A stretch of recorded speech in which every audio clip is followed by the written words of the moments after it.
Did you know that if you search Splatoon 3 on Google, you can do this?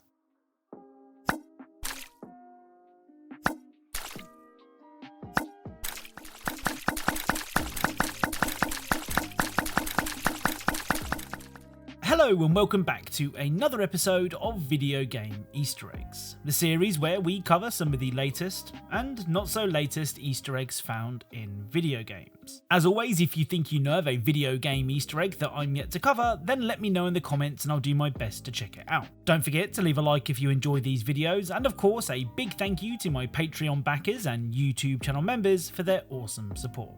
Anyway, without further delay, let's get started. Right, let's begin today's video with Arcade Paradise. Arcade Paradise sees you taking over the reins of the family laundromat, but it's not long before you realise that there is more money to be made in arcade machines. Unfortunately, arcade machines aren't cheap, so you'll need to continue running the laundromat to fund your dream of a fancy arcade. I mean, if the arcade doesn't work out, you can just chill out and play your own arcade cabinets, with each of them being a parody of a real-world game. It's not just the arcade cabinets that reference video games in Arcade Paradise. After expanding your laundromat for the first time, you will get this phone call. Maybe this is your first step to owning your own business empire. Perhaps someday you'll rise to my rank. Gerald, King of the Riviera. Continue. So your dad calling himself Gerald, King of the Riviera, is an obvious nod to Geralt of Rivia from the Witcher series. The other Easter egg that I found in Arcade Paradise requires you to input the Konami code. Entering the code at the game's main menu will change your boring looking washing machines into sparkly solid gold washing machines. Not only do your washing machines look super bling now, but they will also always give you an S rating, regardless of how long you leave a customer waiting. Next up is Tiny Tina's Wonderlands. Now, some of the most popular videos on this channel are Borderlands related, so when Tiny Tina's was announced, I was excited to try it out. But the game just didn't click with me. I mean, it's still very much a Borderlands experience, but for some reason I just didn't enjoy it as much as I did the other games in the series. I mean, the first time I covered the game in any of my videos was in February of this year, which is almost a full year after it launched. Anyway, despite not being my favourite game in the Borderlands series, there are still a couple of cool Easter eggs to find. First up is a reference to every developer's favourite game.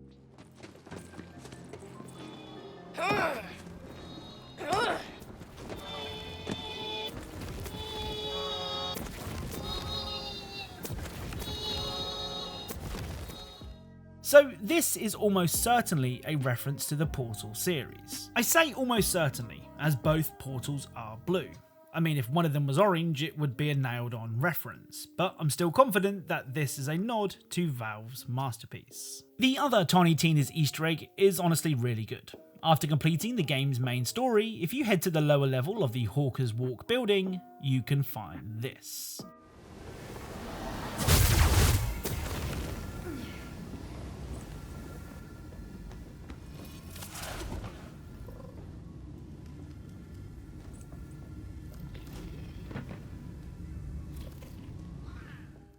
So in this secret room is a mosaic made out of the development team's faces, a giant dragon's egg, and a puppet that looks an awful lot like Pinocchio. Now I'm guessing the dragon egg is a reference to something, and no doubt I'm going to look like a fool for not knowing what that something is. So if it is a reference, please let me know in the comments. Next up is a game that I thought I'd seen everything it had to offer. When Modern Warfare 2's campaign was remastered in 2020, I was pleasantly surprised by all the tiny details and Easter eggs that could be found. Well, it seems that I somehow, despite covering the game over multiple videos, did indeed miss something. On the Hornet's Nest mission, you can find this.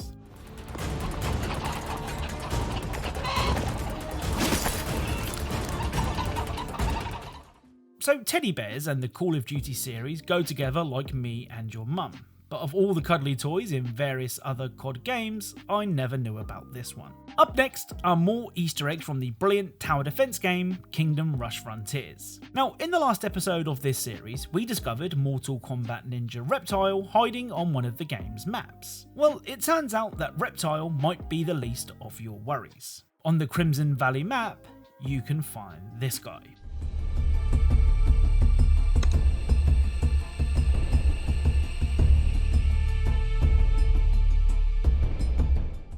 So this not so well hidden creature is the Predator from...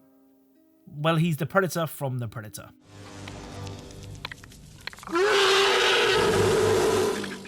The other Kingdom Rush Easter egg is far less scary. That is, unless you're scared of really old men who like to use a whip, which, come to think of it, is pretty frightening. After a couple of waves have passed on the Temple of Sakura level, you can find this guy.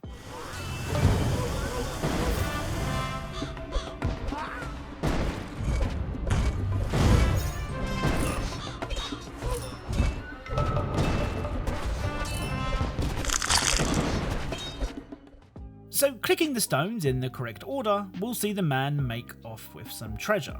This is a reference to legendary explorer and hater of snakes, Indiana Jones. Next up is Supraland 6 Inches Under. Now we have covered the original Supraland in this series before, where we discovered a whole heap of famous cameos. But the first Easter egg from that game's sequel might just be the most famous of them all. At the game's opening area, you can find this guy.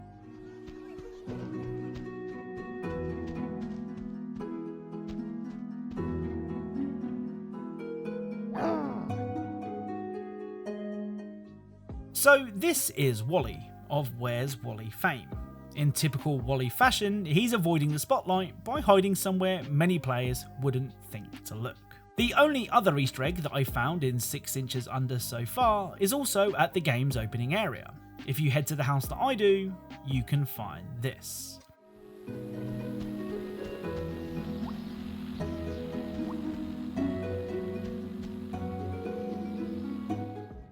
So this is a plumbus.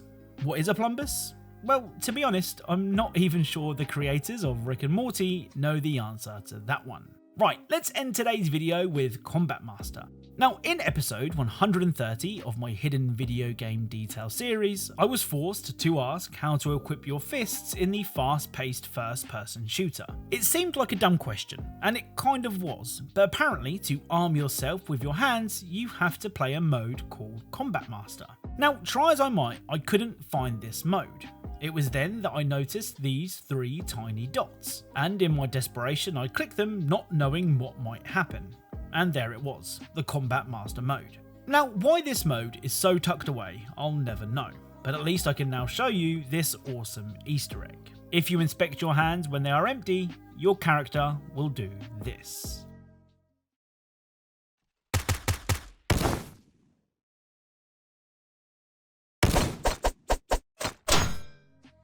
So ignoring the finger guns, your character will perform the same hand gestures seen in Naruto. Longtime viewers of this series may also recall a similar Easter egg could be found in open world factory building game Satisfactory. So that's it. If you enjoyed this video, then please leave a like, and if you are a fan of Easter eggs and hidden details in games, then perhaps consider subscribing. Thank you all very much for watching, and I'll speak to you all soon.